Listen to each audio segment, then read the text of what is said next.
तो मैं और मेरा दोस्त निकल पड़े हैं राजस्थान को एक्सप्लोर करने, और मैंने अपने दोस्त को कह दिया है कि मैं उसे मैरियट में ठहराऊंगा। खाओ माँ कसम। और इतना अच्छा वेलकम देखकर मेरा दोस्त बिल्कुल बावला ही हो गया, मेरे गुण गाने लगा। इतने में ही मैंने उसे कहा, क्या रे भिख मंगिया, क्या देख रहा है?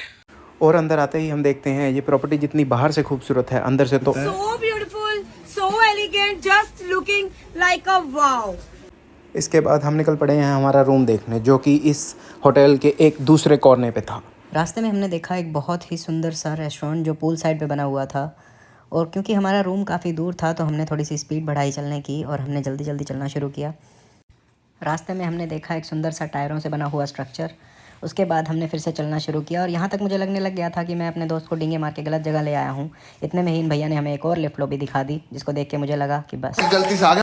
इतना चल चुके थे कि अब जूते फटने लगे। जूते लग रहे नकली हैं। तुम लोगों के पास रनिंग वाले जूते नहीं है ना?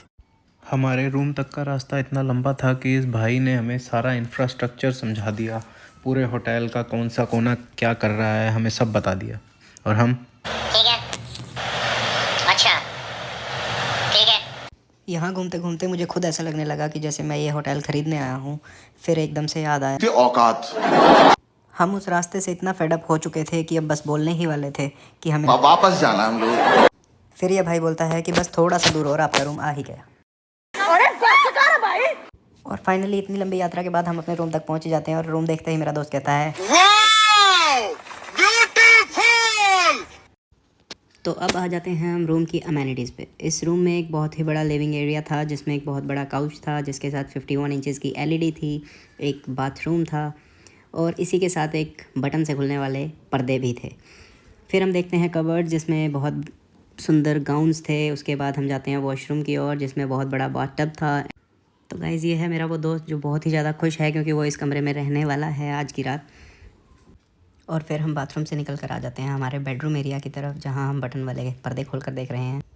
और फिर हम आ जाते हैं अपने लिविंग एरिया, जहाँ मैं काउच पर बैठकर पूरी फीलिंग ले रहा हूँ। तो फाइनली हम बुकिंग कराने के लिए रिसेप्शन की ओर बढ़ते हैं। इन दीदी ने हमें रूम का प्राइस बताया 55,000 रुपये।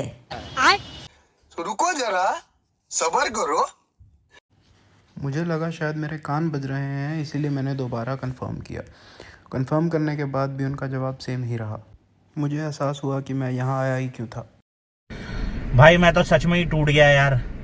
मैंने अपनी सारी फीलिंग वापस ली और निकल पड़ा रूम से बाहर। फिर हमने इन दीदी को इनकी खमागणी वापस की, इनको इनकी टोपी वापस की, इनको इनका तिलक वापस किया, और एक बड़ी सी मुस्कुराहट के साथ इन सर ने हमें होटल से दफ़ा किया। साथ में इन्होंने 2 गालियाँ दी और हमें बाहर जाने का रास्ता दिखाया। यहाँ तक कि जाते जाते ढोल वाले भैया ने भी हाथ जोड़ दिए कि दोबारा मत आइएगा, और हम सिर झुकाकर चले गए। और इतना सब होने के बाद भी मेरे दोस्त ने मेरा बिल्कुल मजाक नहीं उड़ाया, बस ये किया।